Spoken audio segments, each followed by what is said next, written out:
morning everyone! Happy Tuesday po sa inyong lahat, lalong-lalo na sa ating mga Irenatics, Team Charan at Charanatics. So ayan, nakapantulog pa po ako. Ganito pang Japanese style na pantulog sa mga hotel. Ayan, flex natin. Wala tayong tasa. Wala kaming tasa dito, kaya wala tayong tasa for today. At ngayon, last day po namin, second day and last day namin today. Maaga kaming maggagaya. Kakain na muna kami, tapos aalis agad po kami kasi sobrang layo ng biyahe. Siguro aalis kami dito ng mga 9, tapos darating kami doon mga 2 oras mahigit ang aming biyahe. Yan. Kain na muna kami. Ganito lang muna ako. Hindi, mamaya na ako magbibihis ng pang-uwi. O, diba? Nasunog ako ng husto dun sa sunbathing namin kahapon. Mas nakakasunog kasi yung hindi ka lumulusong sa tubig. Ayan. Chan!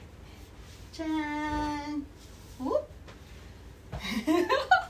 Ay, waiting. Come on. Come, Ken. Kakain lang kami sa labas muna. Grandma! Wait lang, Ken. Kukuha si Grandma ng food. Yay! Ikaw, breakfast na tayo. Konti lang kainin ko kasi ito. Binalikan ko yung kahapon. Sarap kasi nito eh. Salmon flake. Kasi nasa loob. Ayan, mga ihaw tayo in the morning. Juice. Baby!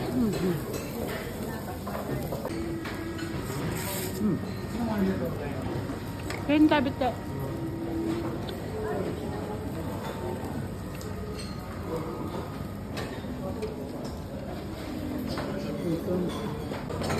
Ayan. Katulad pa rin ng kahapon yung pagkain kasi same restaurant na.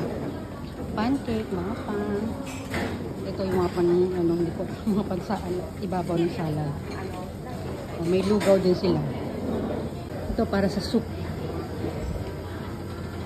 Sa soup, tapos ito yung salmon flakes.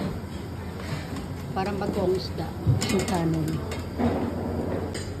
Ayan, only fish ulit tayo. Only fish. Ito yung matinik kahapon. Ayoko yan. Fruits. Tapos yogurt. Hindi tayo mga dito para pansalad. Ito, hindi ko alam kung ano ito. Nasa loob ng bamboo. Ham. Tokwa. Wala, konti lang yung nila.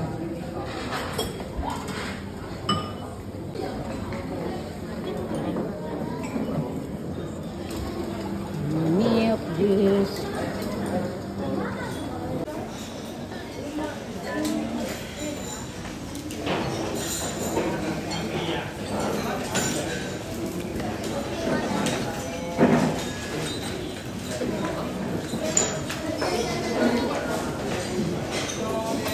Pangalawa ko na ito din.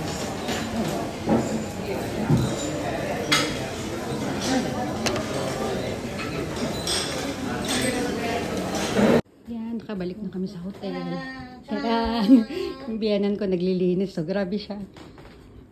Ito, niligpit niya yung higaan namin. Pati mga punda, kumot, tinututupi. Ang sipag talaga. Pinagpupulot pa yung mga dumi sa higaan. Sige na po, alis na po kami. Bye!